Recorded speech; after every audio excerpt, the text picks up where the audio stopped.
Halo teman-teman semuanya, perkenalkan nama saya Erwin, student Data Science Pacman Batch 13.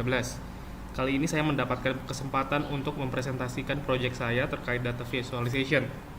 Saya mengambil data dari Kaggle yang berjudul Data Analyst Salary. Objektif dari proyek ini adalah untuk eksplorasi data dan mencari insight untuk saya sendiri, terutama yang berminat untuk switch karir. Untuk memudahkan, saya membuat pertanyaan untuk panduan eksplorasi kali ini. Pertanyaan pertama, bagaimana pertambahan jumlah perusahaan yang merekrut pekerjaan terkait data? Kedua, negara mana yang memiliki pekerja bidang data paling banyak? Ketiga, pekerjaan bidang data apa yang paling banyak atau diminati? Keempat, berapa gaji jika bekerja di bidang data? Kelima, pekerjaan yang tepat untuk karir switcher? Dan keenam, apakah ada kesempatan untuk remote working?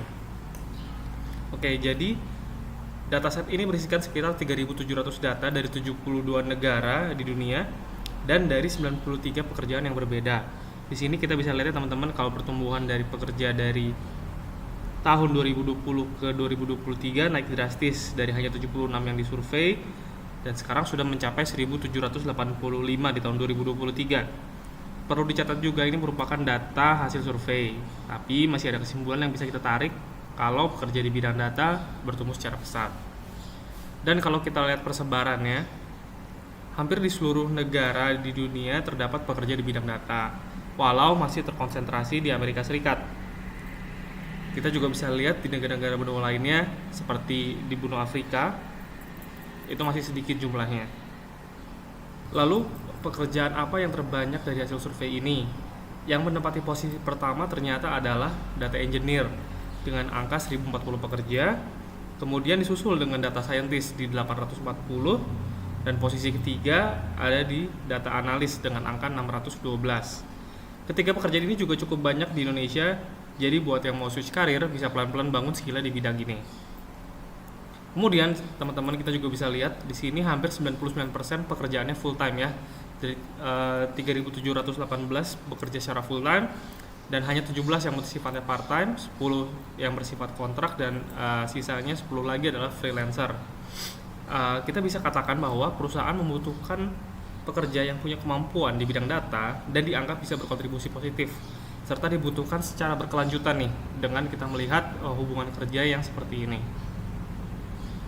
Nah, kemudian masuk ke bagian yang menarik, yaitu gaji. Median dari gaji pekerja di bidang data juga mengalami kenaikan setiap tahunnya. Selaras dengan banyaknya pekerja full time, kenaikan hingga mencapai median gaji di $143.000 di tahun 2023 menandakan bahwa demand pekerja di bidang data sangatlah tinggi. Jika kita bedah lebih dalam lagi, median gaji untuk pekerja di bidang data entry level bahkan bisa mencapai $70.000 per tahunnya. Untuk entry level tentu ini sangat menarik karena median gaji entry level job berada di sekitar $49.000 menurut Indeed. Nah, untuk rekan-rekan yang mau switch karir ke data science, dari data ini kita bisa melihat ada kesempatan nih untuk join di posisi di data engineer, data scientist, dan juga data analis. Karena ketiga posisi ini masih menerima posisi entry level yang cukup banyak. Tetapi juga ada nih beberapa posisi yang tidak ada entry levelnya, seperti data architect, ini tidak ada entry levelnya, dan juga data science manager, ini juga tidak ada entry levelnya.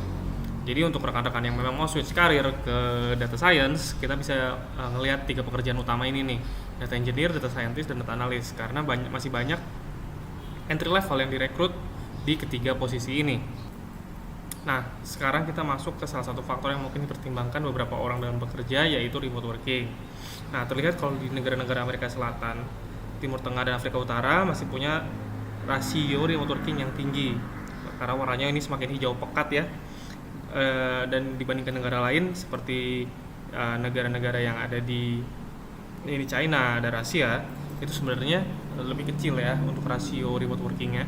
Jadi untuk rekan-rekan yang misalnya mau bekerja dari Indonesia tapi di hire di luar negeri, kita bisa ngelihat nih ke negara-negara ini, bisa kita lihat Australia, bisa kita lihat ke daerah-daerah Afrika, ini Afrika Utara ya, dan juga negara-negara di Amerika Latin.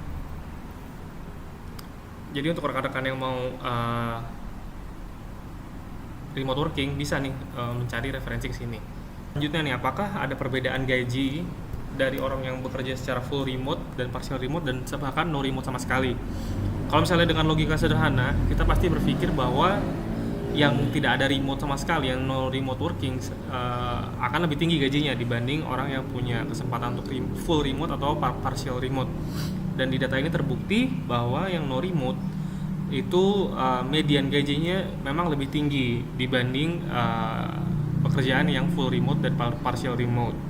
Di sini partial remote bahkan punya median yang lebih rendah dibanding yang full remote. Nah, untuk yang full remote, untuk teman-teman yang masih mau mencari full remote, ini juga masih menarik ya, karena median gajinya masih ada di 60.000 US dollar per tahun, dan itu masih lebih tinggi dari perkiraan di hasil survei di Indeed.com yang mengatakan bahwa median gaji untuk entry level itu adalah 49.000 US dollar. Jadi untuk teman-teman, semoga ini presentasi saya bisa memberikan sedikit insight untuk teman-teman yang mau switch karir ke data science dan bagaimana demand dan kebutuhannya. Semoga ini bisa menguatkan teman-teman yang mau pindah ke data science. Terima kasih.